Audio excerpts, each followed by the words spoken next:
Alors, voici la troisième partie de notre présentation. J'espère que vous avez fait une petite pause parce que les deux premières parties étaient un peu longues, mais bon, pour expliquer quelque chose de nouveau et quelque chose de complexe, il faut parfois montrer pas mal de choses. Alors, je vous promets que ces deux dernières parties vont être plus courtes.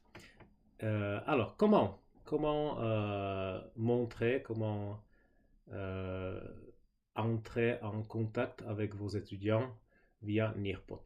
Alors c'est assez simple, vous avez plusieurs options, mais la plus simple bien évidemment, quand vous avez un cours en ligne direct, présentiel, vous cliquez sur cette deuxième possibilité. Il y a aussi la possibilité d'intégration avec Zoom, et nous on utilise Microsoft Teams, alors je ne la connais même pas.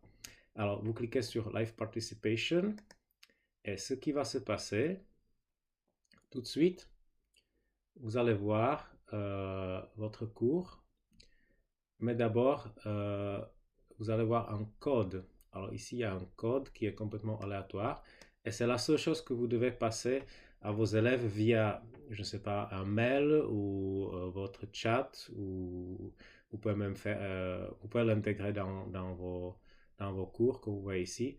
Mais moi, ce que je fais, c'est que je copie tout simplement ce code et soit je le dicte ou même je le mets dans le chat de Microsoft Teams et les élèves le copient. Alors, où les élèves copient ce code, c'est aussi facile. Les élèves ont une seule tâche à faire, c'est d'aller sur ce site que je vous ai montré avant. C'est le site nearpod.com. Le lien assez simple. Et ici, dans ce Student Join a Lesson, qui existe même sur les téléphones portables, il y a aussi des applications Nearpod, mais c'est toujours pareil. Ils cherchent cet encadré rouge, orange, et ici, ils écrivent le code. Ils cliquent,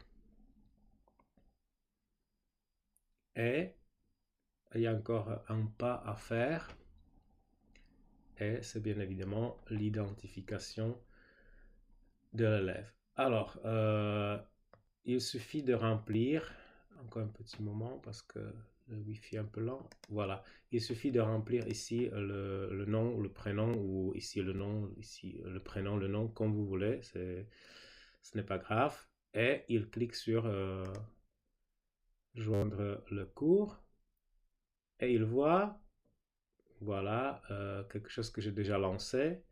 Ici, quand je retourne sur mon cours, un cours que j'ai préparé pour une formation que j'ai dans une semaine plus ou moins.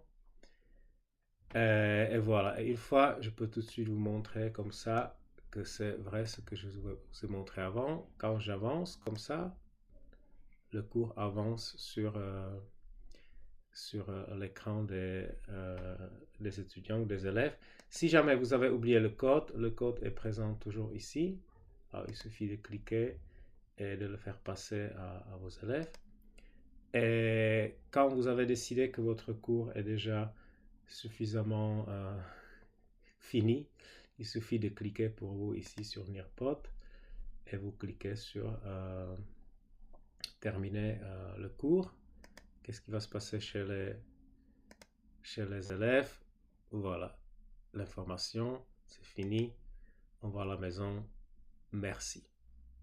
Alors c'est ça, en fait, vous générez un code que vous donnez à vos étudiants. Les étudiants saisissent le code dans cet encadré rouge et ils sont déjà dans le cours et ils peuvent travailler avec vous. C'est simple, c'est un concept qui fonctionne plus ou moins dans tous les outils numériques qui sont en train d'être utilisés dans les classes dans le monde entier. Alors c'est quelque chose que les élèves peuvent apprendre assez rapidement, et vous pouvez même laisser le code avant le cours quelque part et au moment du début pour ne pas perdre 5-10 minutes avec les élèves qui ne savent pas comment entrer dans le cours. Ils peuvent déjà saisir le code ici et être prêts à travailler avec vous.